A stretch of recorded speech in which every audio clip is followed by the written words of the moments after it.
Et on s'attarde donc sur ce fait du jour avec nos invités. Je vous les présente tout d'abord Nathalie Oziol. Bonsoir madame. Bonsoir. Vous êtes députée La France Insoumise de l'Hérault, 34 oui. Si ma mémoire est bonne. Tout à fait. Voilà. Shannon Seban, présidente Renaissance de Seine-Saint-Denis, 93. C'est parfait, bonsoir. Olivier Servat, député Lyotte de Guadeloupe. Et alors là j'ai un trou. 97. 97, nous y sommes. Et Hugo Capelli du service politique de France Télévisions nous accompagne et va participer à ce débat. Alors, Paris 75, pour moi. Paris 75, très bien. Mais vous n'êtes pas élu. Tout à fait. Précise. Ça viendra peut-être un jour, on ne sait jamais. Il y a pas mal de journalistes qui terminent à l'Assemblée parfois. On va revenir donc sur ce qui s'est passé aujourd'hui. Shannon, je vais commencer avec vous. Est-ce que vous avez le sentiment d'avoir infligé ce soir une défaite aux opposants à la réforme des retraites que vous chérissez et défendez? Enfin, telle qu'elle a été promulguée à l'initiative du gouvernement. Déjà, je ne suis pas à l'aise avec le terme de défaite parce que ça voudrait dire qu'il y aurait ici un combat entre les députés de la majorité et les députés des autres groupes politiques, alors que c'est un peu castagné aujourd'hui. Hein. Non, moi, vous savez, je ne suis pas dans une optique de vouloir systématiquement conflictualiser ou essayer d'instaurer des rapports de force entre les uns et les autres. Je crois que les députés aujourd'hui qui siègent à l'Assemblée nationale ont été élus avec un mandat, qui est celui d'agir pour les Françaises et les Français et d'agir dans leur intérêt. Aujourd'hui, il y a eu un vote. C'est aussi ce que je veux rappeler ce soir sur ce plateau en commission des affaires sociales qui est présidée par Mme Fadila Khattabi.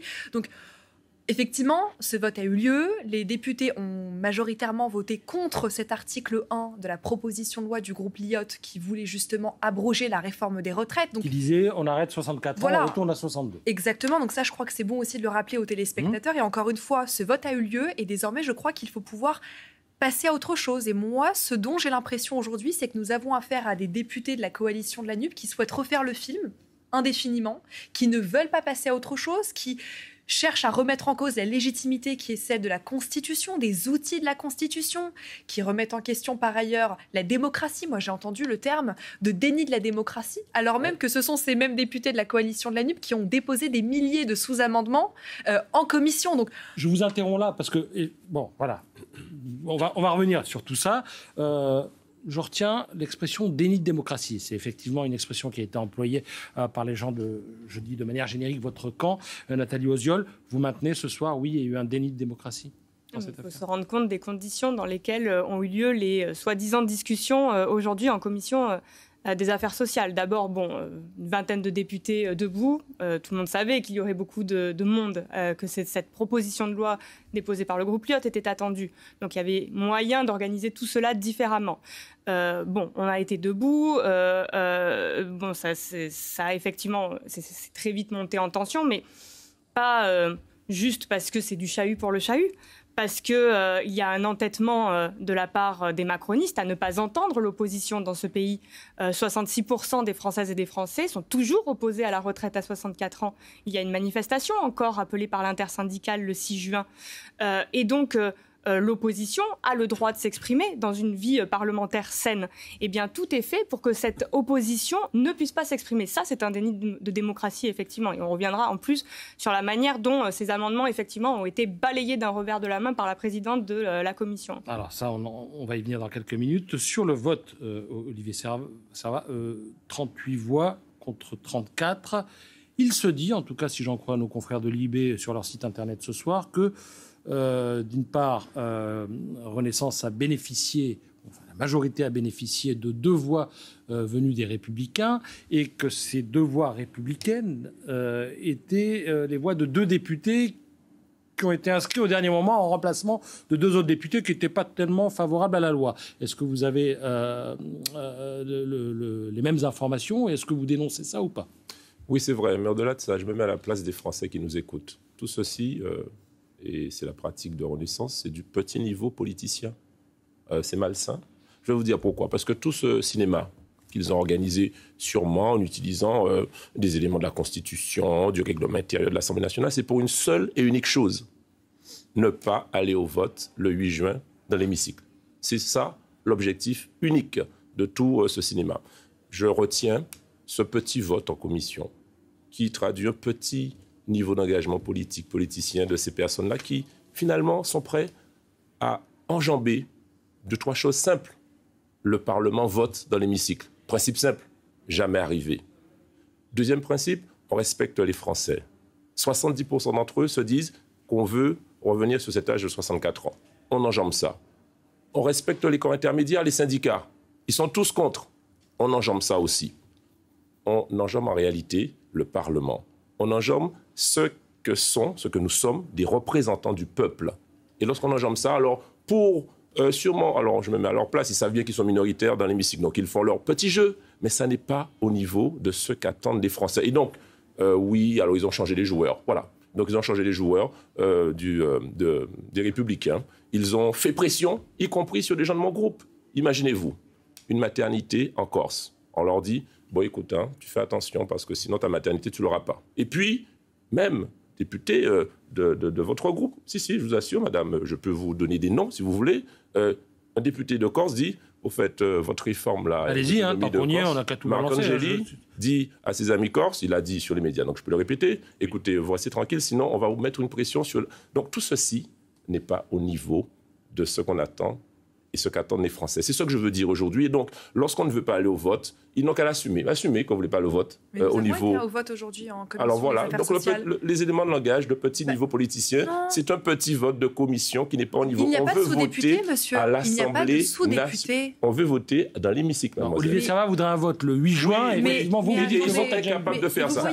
Vous voyez, il au vote le 8 juin. Oui ou non? Dans votre discours, monsieur, on voit bien que vous avez ici une conception de la démocratie à géométrie variable. Et très sincèrement, j'essaye ici de comprendre la façon dont vous fonctionnez, mais j'ai l'impression que vous vivez dans une réalité parallèle. Le premier point que je veux rappeler, c'est qu'on se rend compte finalement que dès lors que le résultat des élections présidentielles ne correspond pas à M. Jean-Luc Mélenchon, on va prendre l'exemple de la France insoumise, dès lors que le résultat des élections législatives ne correspond pas à M. Mélenchon, eh bien, les députés de la coalition de la NUP se ruent dans la rue, se ruent sur les plateaux télévision, se ruent dans les plateaux télévision pour hurler au déni de démocratie. Pour hurler au déni de démocratie. Mais où va-t-on? Aujourd'hui, il y a eu un vote qui a eu lieu en commission des affaires sociales, encore une fois, qui a un vote avec une majorité de députés qui ont voté contre cet article premier de la proposition du groupe Liot. Et vous venez ici nous dire qu'il y a eu un déni de démocratie, mais ce que vous êtes en train de dire, c'est... Donc, vous êtes en train de dire ici qu'il y aurait une catégorie de sous-députés en commission des affaires sociales. Nathalie Osiol, est-ce que vous avez le sentiment qu'il faudrait que la majorité partage en quelque sorte un peu le pouvoir dans la mesure où ce n'est qu'une majorité relative? C'est une minorité présidentielle, c'est-à-dire que il reste majoritaire à l'Assemblée, même si c'est une majorité relative. Oui, voilà. On n'est plus dans la configuration du quinquennat précédent. Et pourtant, ça, c'est vrai. Ce gouvernement et les députés macronistes se comportent comme s'il n'y avait pas eu justement d'élections législatives, comme s'il n'y avait pas eu l'entrée de 150 députés NUPES, comme si le groupe Liot ne faisait pas des propositions. Et donc, on continue comme s'il n'y avait pas eu une expression et un rejet de la politique d'Emmanuel Macron. Et lors des élections législatives, les gens ont voté précisément aussi parce qu'ils ne voulaient pas de cette retraite que vous proposez, qui était d'abord à 65, maintenant à 64 ans. Et donc, oui, vous torpillez la démocratie lorsque vous passez à chaque fois par coup de force, avec 11-49-3, avec des débats limités à l'Assemblée nationale, avec l'article 47.1, maintenant avec l'article 40, avec les coups de pression qui ont été mis sur le président de la Commission des Finances, Éric Coquerel. Et puis, c'est Yaël Braun-Pivet elle-même qui a dit qu'elle était prête à torpiller le texte de la réforme des retraites s'il le fallait. Ceci n'est pas digne d'une présidente de l'Assemblée nationale. Et vous avez déposé... Moi, ce que je veux comprendre, c'est que... Moi, encore une fois, je me mets à votre place et moi, je suis dans une optique de construction avec les uns et les autres. Je suis élue locale à Rosny-sous-Bois. Je suis dans l'opposition, donc je dois apprendre à travailler avec la majorité. Je sais ce que c'est de devoir travailler avec différentes sensibilités politiques et trouver des compromis.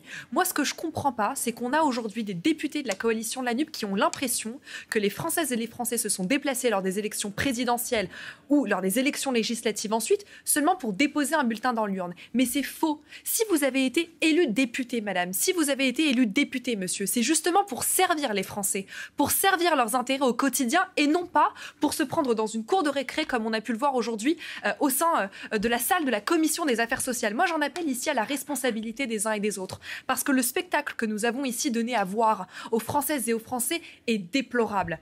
Les Françaises et les Français, s'ils se sont déplacés dans les urnes, c'est pour avoir des députés qui agissent concrètement pour leurs préoccupations du quotidien, pour l'inflation, pour l'écologie, pour la santé, pour la sécurité, pour l'éducation.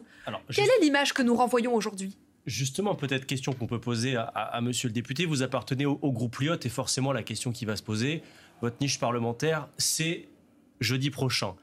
Qu'allez-vous faire? Est-ce que cette proposition de loi, vous allez décider de la passer à la trappe? Est-ce qu'elle va quand même apparaître jeudi prochain pour justement qu'il y ait peut-être un débat malgré tout sur le passage de cette réforme de 64 à 62 ans, ce que vous souhaitez bien évidemment, sachant que derrière il y a le risque de l'activation de l'article 40 qui mettrait donc fin au débat.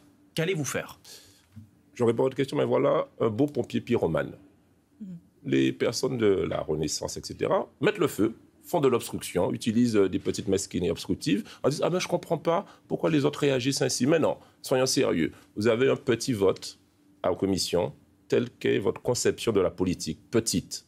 Voilà. Je vous invite à venir dans l'hémicycle le 8 et accepter le vote des représentants du peuple que nous sommes. Et pour répondre à votre question, oui, nous allons redéposer effectivement cet article 1, le réactiver. Mais les Français vont se mêler dans tout ça. Mais je vais vous dire rapidement, grosso modo, le petit cinéma qu'ils vont nous faire, c'est que la même écriture, acceptée et étudiée en commission par ces députés-là, dans l'hémicycle, votre présidente Braun-Pivet va dire « Ah mais non, c'est inconstitutionnel ». Je veux dire, c'est incompréhensible, c'est ubuesque, c'est ridicule. Alors, vous contestez que l'irrecevabilité, précisément, dont il est question, et l'usage de cet article 40 par la présidente? Oui, il s'est passé quelque chose de grave aujourd'hui.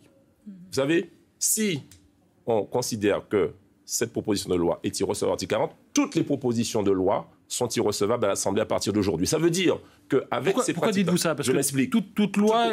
crée une charge. Je vous mets au défi, madame, de trouver une loi qui ne crée pas de charge. Par exemple, vous aviez la loi sur le grand âge, bien vieillir. Eh bien, vous êtes passé sans article 40 alors que ça crée des charges. Toute loi à l'Assemblée crée des charges et il est d'usage qu'on laisse ces lois s'exprimer. Deuxième chose, on a rejeté quelques milliers d'amendements de la NUPES. Ça veut donc dire qu'aujourd'hui, la présidente de commission peut dire « mais moi je rejette un certain nombre d'amendements sans critères objectifs ». Ça veut donc dire qu'aujourd'hui, on a amputé le Parlement de deux outils importants, la capacité à proposer des lois, la capacité à déposer des amendements, et vous êtes fiers, vous êtes content de votre petitesse. Non, c'est un déni de démocratie, nous vous le confirmons. Je précise juste pour la clarté des choses que ce fameux article 40, en fait, il est interdit qu'une proposition de loi, qui augmenterait les charges de l'État ou qui aggraverait les comptes. Je le répète, toute proposition de loi crée une charge. Je vous mets au défi de m'en donner une loi, en général. Je vous mets au défi d'en trouver une qui ne crée pas. Donc ça, je crois qu'il y a un amalgame malheureux et une confusion qui est en train d'être faite sur ce qui s'est passé aujourd'hui. On essaye bien évidemment à des fins politiciennes avec des postures politiciennes de faire croire que ce qui s'est passé aujourd'hui viendrait à se répliquer dans le futur. Moi, ce que je veux dire, c'est que j'appelle aujourd'hui les députés de l'opposition à travailler de façon constructive. Parce qu'on peut continuer à débattre, on peut continuer à refaire le film indéfiniment, on peut continuer à déposer des motions de censure, on peut continuer indéfiniment comme ça. Mais au final, qu'est-ce qu'on gagne ? Eh bien, on ne gagne rien, voire on perd les Françaises et les Français. Et moi, j'ai un conseil à vous faire, monsieur. Je n'ai pas besoin de vos conseils. Acceptez le vote le 8 juin. En toute humilité, je vous le dis, vous êtes en train d'aller droit dans le mur. Non, mais écoutez, c'est vous qui êtes aux manettes. C'est le gouvernement aujourd'hui qui va droit dans le mur. Il est capable de voter l'immigration. Il est capable de réformer ce pays et il n'écoute pas les Français. Donc c'est vous qui êtes dans le mur. Monsieur, ce que vous ne voulez pas accepter, c'est que nous avons aujourd'hui un président de la République qui est Emmanuel Macron et qui a été élu de façon démocratique. Ce que vous ne voulez pas accepter, monsieur, c'est qu'aujourd'hui, nous avons des Françaises et des Français qui ont pour objectif de pouvoir se nourrir à la fin du mois et que nous agissons concrètement pour l'inflation. Qu'est-ce que vous faites pour les étudiants? Qu'est-ce que vous faites pour les petites retraites? Mais on pourrait en parler toute la soirée, monsieur. Les repas à 1 euro. Restons sur le sujet du jour. Si vous permettez, restons sur le sujet du jour. Là, on va rentrer dans la tactique parlementaire. Mais si j'ai bien compris...